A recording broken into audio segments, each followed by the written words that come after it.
V prejšnjih urah smo ugotovili, da začetna vrednost n pove, kje graf funkcije seka ordinatno os. Dajmo si pa pogledati, kaj je ničla linearne funkcije, ob tem, da si kar skiciramo tudi eno konkretno linearno funkcijo oziroma graf ene konkretne linearne funkcije.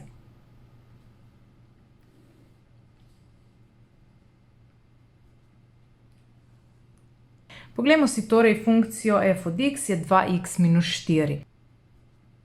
Vidimo takoj, da bo ordinatno os sekala v y je minus 4. Ne vemo pa, kje bo sekala abscisno os. To lahko izračunamo, ampak najprej bomo ta graf narisali in si pogledali, če lahko tudi grafično razberemo. Zadnjič smo si pogledali risanje po točkah, kjer smo torej 3 točke izračunali, jih narisali in povezali.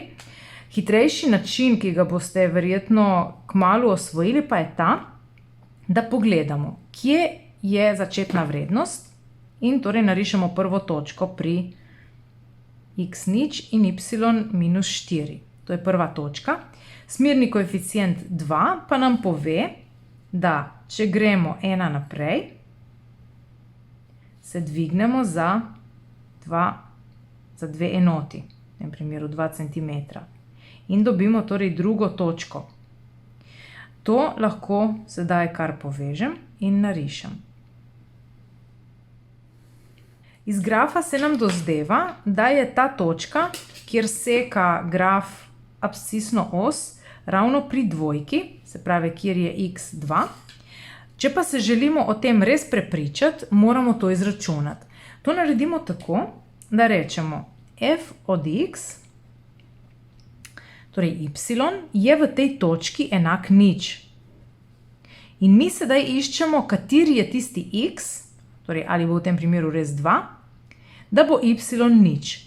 Torej rečemo, spravi, tukaj imamo zdaj dvakrat zapisano f od x, lahko torej ti dve strani enačimo. 2x minus 4 je torej enako nič. In poiščemo, za kateri x velja, da je y torej nič. 2x je 4, enačbo še delimo z 2, x je torej 2.